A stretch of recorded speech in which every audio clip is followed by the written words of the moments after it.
Hello दोस्तों, कैसे हैं आप सब। दोस्तों, इस महामारी के दौर में आज हर एक इंसान के मन में मौत ने काफी हद तक गहरा प्रभाव छोड़ा है।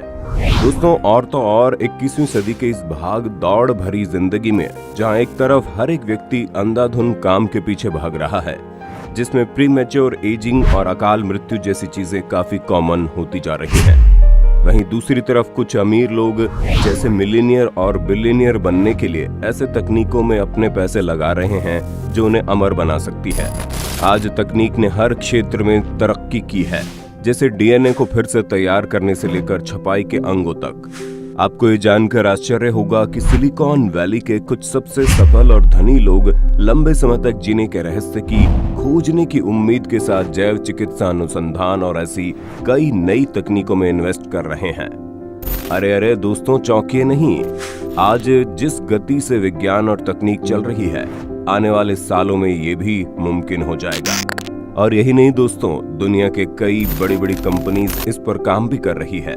और आज के इस वीडियो में हम आपको ऐसे ही कुछ कंपनीज और उनके कुछ तकनीकों के बारे में बताने जा रहे हैं, जिसे सुनकर आपके होश उड़ जाएंगे। तो दोस्तों, बने रहिए हमारे साथ इस वीडियो के अंत तक, क्योंकि जैसे जैसे ये वीडियो आगे बढ़ेगी आप सब शॉक्ड होते जाएंगे। पर दोस्तों, विज्ञान के इस अनूठे कई अन्य तरीकों को जानने के लिए आपको एक छोटा सा काम करना होगा। वीडियो के नीचे आपको एक लाल कलर का सब्सक्राइब बटन दिख रहा होगा, उसे प्रेस करके हमारे चैनल को सब्सक्राइब कर नोटिफिकेशन बेल को ऑन कर लें, ताकि इस तरह की और भी रहस्यमय वीडियोस को आप सबसे पहले देख पाएं। तो चलिए दोस्तों, शुरू करते हैं बिना किसी देरी के आज का ये वीडियो। दोस्तों, इंसानों को कहीं ज्यादा वर्षों तक जिंदा रखने के लिए काम करने वाली एक ऐसी ही कंपनी है नेक्टोम, जिसे 2015 में बनाया गया था। ये कंपनी ब्रेन प्रिजर्वेशन तकनीक पर काम करती है, जहां एक व्यक्ति के ब्रेन टिश्यू को ग्लास में बदला जाता है और फिर उसके ब्रेन को विज्ञानी तकनीक की मदद से स्कैन कर डिजिटल एनालॉग में अपलोड कर प्रिजर्व कर लिया जाता है। और आगे सुनिए, इस कंपनी को यूएस नेशनल हेल्थ केयर की ओर से $9,600 की राशि भी दी गई है।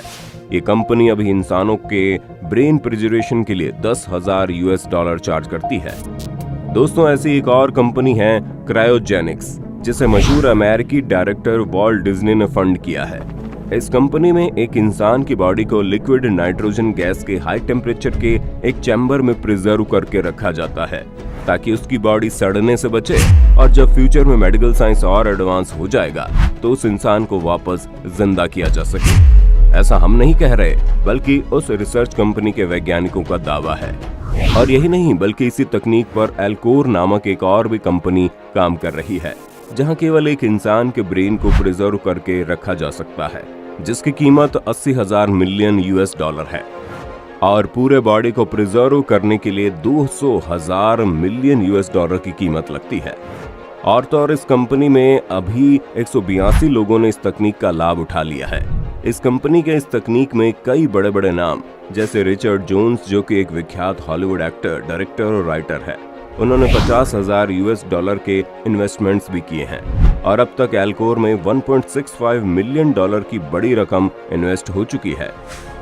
बात तो यहीं तक नहीं, बल्कि आगे सुनिए, एक और ऐसा ही बड़ा नाम है टेड विलियम्स, जो एक विख्यात बेसबॉल प्लेयर है। वे एल्कोर में 2002 से अपने बेटे जॉन हेनरी विलियम्स के साथ है। इसी तरह माइक्रोसॉफ्ट के को फाउंडर पॉल एलन ने सेल साइंस के लिए एलन इंस्टीट्यूट की स्थापना के लिए $100 मिलियन का दान दे दिया, जबकि इस रिसर्च की संभावना के सच होने की अभी कोई गारंटी नहीं है। हालांकि इससे संबंधित विशेष रूप से एंटी एजिंग रिसर्च पर ध्यान केंद्रित नहीं किया गया है। ये इंसानी टिश्यू के विज्ञान को समझने का काम है, जो बीमारी और उम्र बढ़ने से लड़ने में मदद कर सकता है। दोस्तों, आप सब ने हॉलीवुड की मैट्रिक्स और ट्रांससेंडेंस जैसी फिल्मों में देखा होगा कि कैसे एक इंसानी चेतना एक रोबोट या एंड्रॉइड डिवाइस में सेव हो जाती है। ठीक उसी तरह वैज्ञानिक इयान पियर्सन का ये मानना है कि साल 2060 तक इंसानी सद्बुद्धि को डिजिटली स्टोर करके रख पाना मुमकिन हो जाएगा। आपको क्या लगता है, ऐसा मुमकिन है? हमें कमेंट करके बताइएगा जरूर। और आश्चर्य की बात है कि इंसानी सद्बुद्धि को डिजिटली स्टोर कर लेने के बाद इंसान के जीने की उम्र भी बढ़ जाएगी और उसकी रोग क्षमता भी घट जाएगी और इंसान के मरने के आसार कम होते चले जाएंगे।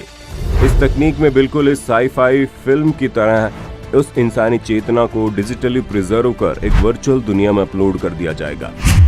दोस्तों अब चलते हैं कुछ ऐसे तकनीक की ओर जिसमें इंसानी हीमोग्लोबिन और प्लाज्मा की मदद से इंसानों को मरने के बाद भी जिंदा रखा जा सकता है। और दोस्तों आपको बता दें, यह तकनीक अमेरिकी फिल्म ड्रैकुला से ली गई है, जिसमें एक बूढ़े व्यक्ति में किसी नौजवान इंसान जैसी उम्र 16 से 25 है। दावा ये किया जाता है कि उस इंसान के वाइटल फ्लूइड को उस बूढ़े व्यक्ति में ट्रांसफ्यूज किया गया है। रिपोर्ट्स के अनुसार इन यंग हीमोग्लोबिन के फ्लूइड में रेविटलाइजिंग इफेक्ट होता है, जो उस बूढ़े व्यक्ति के डेड और अनस्टेबलाइज्ड सेल्स को फिर से ठीक कर देता है। हालांकि यूएन के कुछ रिपोर्ट्स ने उस तकनीक को इंसानी जाति के लिए जानलेवा भी बताया है। इस तकनीक में पीटर थियल जैसे बिलियनियर ने भी अपना इन्वेस्टमेंट किया है। दोस्तों एम्ब्रोसिया नामक एक कंपनी इस तकनीक पर 2016 से काम कर रही है और $8,000 की कीमत पर हीमोग्लोबिन ट्रांसफ्यूजन और बाद में 2 लीटर प्लाज्मा ट्रांसफ्यूजन के लिए $12,000 चार्ज करती है। और इसकी मांग को देखते हुए 2018 में यंग ब्लड इंस्टीट्यूट एक ट्रांसफ्यूजन ट्रायल के लिए $2,85,000 चार्ज करने लगेगी। दोस्तों इन सब तकनीकों में से सबसे प्रभावशाली तकनीक स्टेम सेल थेरेपी मानी जाती है। जी हाँ दोस्तों, स्टेम सेल्स यानी कि वो सेल्स जो खुद को रीजनरेट करने की शक्ति रखती है और डैमेज सेल्स और टिश्यू को भी ठीक कर सकती है। इस तकनीक का उपयोग ज्यादातर एथलीट और स्पोर्ट्स पर्सन करते हैं जिन्हें काफी गहरी और लंबी इंजरी होती है। इसी तरह मशहूर रेसलर रोमन स्टीरियो ने स्टेम सेल थेरेपी करवाई है ताकि वे लंबे समय तक लड़ पाएं और गहरी चोट लगने पर भी स्वस्थ रहें। दोस्तों कई साइंटिस्ट और डॉक्टर्स एम्ब्रोनिक सेल्स को अमर सेल्स भी कहते हैं। यूएस में इस थेरेपी की कीमत $5,000 से $50,000 तक चार्ज की जाती है और जॉइंट इंजेक्शंस की कीमत $10,000 से $1,00,000 तक। यही नहीं दोस्तों, यूएस में एक मशहूर थेरेपी और भी है जिसे प्लेटलेट रिच प्लाज्मा, जिसे पीआरपी थेरेपी के नाम से भी जाना जाता है। इस थेरेपी में एक पेशेंट की खुद के प्लेटलेट और प्लाज्मा की मदद से उसके डैमेज सेल्स को ठीक किया जाता है, जिसकी कीमत $500 होती है। दोस्तों स्टेम सेल थेरेपी के इन महंगे दामों के पीछे इस तकनीक का बिजनेस स्पेशलाइज्ड होना जरूरी है, क्योंकि किसी देश के लाइफ इंश्योरेंस कंपनी इस तकनीक को अपने कंधों पर नहीं ले सकती। इसलिए एक इंसान को इस तकनीक का लाभ उठाने के लिए पूरा खर्च अपनी जेब से ही देना पड़ता है। दोस्तों आज दुनिया भर में ऐसी कई कंपनियां हैं जो एंटी एजिंग तकनीक और अमरत्व जैसी तकनीक को इंसानी जाति में लाने के लिए दिन रात काम कर रही है और इन कंपनियों को सहारा दिया है दुनिया के कुछ बड़े बड़े रईस और सफल बिलियनियर और मिलियनियर कंपनियों ने। ऐसी एक कंपनी है कैलिको, जिसकी खोज 2013 में हुई थी। उसे गूगल और अल्फाबेट जैसी कंपनियों के द्वारा बैकअप भी मिला है। फार्मास्यूटिकल्स कंपनी अबवे के साथ मिलकर कैलिको कंपनी ने $1.5 बिलियन का इन्वेस्टमेंट अपने शोध में लगाया है। इसी तरह 2011 में भी यूनिटी बायोटेक्नोलॉजी कंपनी बनी, जिसके इन्वेस्टर्स हैं अमेजन के फाउंडर जेफ बेजोस और पेपाल के को फाउंडर पीटर थियल, जिन्होंने मिलकर $300 मिलियन की इन्वेस्टमेंट यूनिटी बायोटेक्नोलॉजी कंपनी के शोध में की। इसी तरह लैरी एलिसन जो ओरेकल के फाउंडर हैं, वे भी ऐसी तकनीकों पर हर साल $45 की इन्वेस्टमेंट करते हैं। दोस्तों ऐसे ही बुलेट प्रूफ के खोज करने वाले डेविड एस्प्रे ने यह अनुमान लगाया है कि वे 182 साल तक जिएंगे और इसके लिए वे कई आधुनिक बायोहैक तकनीक में इन्वेस्ट कर रहे हैं, जिसमें उनके रशियन ड्रग्स शामिल हैं, जिसकी कीमत $1200 है और एक टाइम पे वे एक दिन में 150 सप्लीमेंट लेते थे। वे अपनी जिंदगी को बढ़ाने के लिए एक लाइफ लॉन्ग मिशन पर हैं और इसके लिए उन्होंने अपने घर में ही एक हाईटेक एटमॉस्फेरिक अल्फा लैब का निर्माण किया है, जिसमें एक सुपर चार्ज्ड सेल से बना एक चैम्बर है, जिसके अंदर एयर प्रेशर पूरे तरीके से बदल जाता है। इस पूरी लैब के निर्माण में उन्होंने $700 खर्च कर दिए और उन्होंने $1 मिलियन इन्वेस्टमेंट अपने अमरत्व के शौक में भी लगा चुके हैं। पर दोस्तों मेडिकल साइंस का ये मानना है कि ऐसी तकनीकें एंटी एजिंग को तो रोक सकती हैं, परंतु इससे जवान लोगों के अस्तित्व को काफी खतरा है, क्योंकि अगर एक व्यक्ति काफी सालों तक जिंदा रहेगा तो दुनिया में काम करने वाले यंग लोगों की संख्या काफी घट जाएगी। बायोलॉजिस्ट जियो इंजीनियर ओबेरे दे ग्रे का ये मानना है कि एक इंसान 1000 तक जी सकता है और उनके हिसाब से एजिंग एक बीमारी होती है। वे सेल्स रिसर्च फाउंडेशन के को फाउंडर भी हैं, जिसमें वो रीजनरेटिव मेडिसिन पर रिसर्च करते हैं जिससे किसी इंसान की एजिंग रुक सकती है। उन्हें हाल ही में $16 मिलियन के इंसेंटिव्स भी मिले हैं, जिसमें उन्होंने $13 मिलियन अपने इस खोज में इन्वेस्ट कर दिए। फेसबुक के संस्थापक मार्क जुकरबर्ग और उनकी पत्नी प्रिसिला चान, गूगल के को फाउंडर सेर्गेई ब्रिन और उनकी पूर्व पत्नी एनी वोजुस्की, जो ब्रेक थ्रू पुरस्कार के संस्थापक भी हैं, जो वैज्ञानिकों को $3 मिलियन का पुरस्कार देता है, जो मानव जीवन का विस्तार करने के लिए नए तरीके खोजते हैं। दोस्तों, लोग जवान और जिंदा रहने के लिए अभी से ही लाखों करोड़ों खर्च करते हैं, जबकि रिसर्च सक्सेस की होगी इसकी अभी कोई गारंटी नहीं है।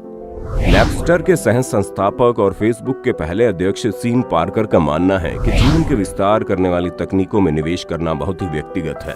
वही वॉशिंगटन पोस्ट की एक रिपोर्ट के अनुसार पार्कर जानलेवा खाद्य एलर्जी से पीड़ित हैं और उनके ऐसे रिश्तेदार हैं जो ऑटोइम्यून बीमारियों से पीड़ित हैं, और इसलिए इन 34 वर्षीय बिलियनियर ने एलर्जी के इलाज और कैंसर अनुसंधान के लिए लाखों का भी दान दिया है। दोस्तों, इन सभी तकनीक एक नॉर्मल कॉस्मेटिक थेरेपी और एक नॉर्मल प्लास्टिक सर्जरी जैसी मेडिकल प्रैक्टिस से काफी हद तक परे है, और हम इंसानों ने जब से इस धरती पर जन्म लिया है, हम अमरत्व और मौत जैसी चीजों को लेकर काफी भयभीत भी रहे हैं। तो दोस्तों, आपको क्या लगता है, ऐसे तकनीकों के आने से हम और आप क्या लंबी और बेहतर जिंदगी जी पाएंगे?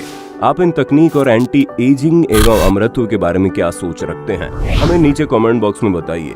और क्या आपको लगता है आने वाले सालों में हम इंसानी जाति को इस अनोखे तकनीक से अमर बना सकते हैं? और हाँ दोस्तों, इस वीडियो को अपने दोस्तों और परिवार वालों के साथ जरूर शेयर करना, ताकि वे भी इन आधुनिक और अनोखे अमरत्व के तरीकों के बारे में जान पाएं। धन्यवाद।